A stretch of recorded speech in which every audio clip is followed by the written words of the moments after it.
Üçüncü gün münasibətində hər bir şəxsi təbrik edirəm. Bugün biz bura görüşmüşük. Bir sözsüz ki 9 maydır. Adını Mayovka buyurur. Ne buyurursa. Bilirəm, Mayovka değil. Mayovka'ya gəlməliydik. Amma bugün Qələbə günü. Qələbə günü hər birimizin ailəsinin payı var Qələbə günündə. Şəxsən mənim babam müharibədə öz ayağını koyup gelmişti. Bir çox aileler burada dünyasında dəyişənlər var, şəhidlər var. Onların hər birinin ruhu şad olsun. Benim burada iştirak eləmiş. Hər birinin ruhu şad olsun.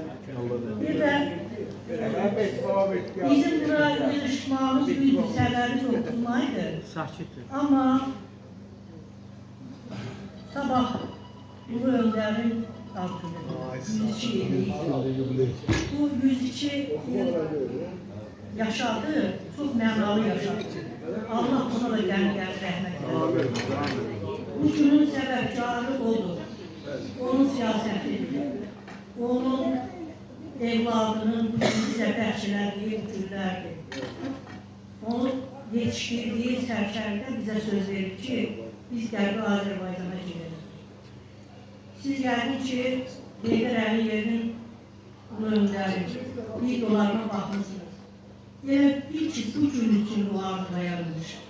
Hər dəfə baxırıq, bir gün biz getirəcək bayramı Şuşada, bir gün aslında sadalayır bir o O da oldu.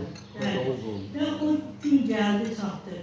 Əgər Ulu Öndərin nəsiyyəti oğlu tərəfindən, sərkərdəmiz tərəfindən yerinə yetirilirsə, bu gün də biz inanmalıyıq ki, həqiqətən biz öz torpaqlarımıza qayıdacağıq. Qayıdacağıq, hansı mənada qayıdacağıq? Ola bilər ki, biz qonaq kimi gedib gələrik.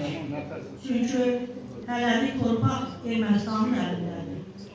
Amma zaman gələ bilər ki, həqiqətən, necə ki, o torpaqlar bizim olur. Qarabağ qayıtdığı kimi İrəvan da qayıda bilər. Bunu Ulu Öndər də deyib, onun yetişdirdiyi sərkərdəmiz də bizə söz verir.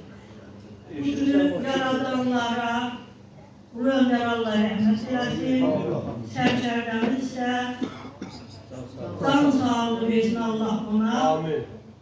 Zihin artıqlığı, yaxşı yol bizi arxasında aparsın. Hər birinizin bu gün münasibətilə Çox sağ olun. Sağ olun.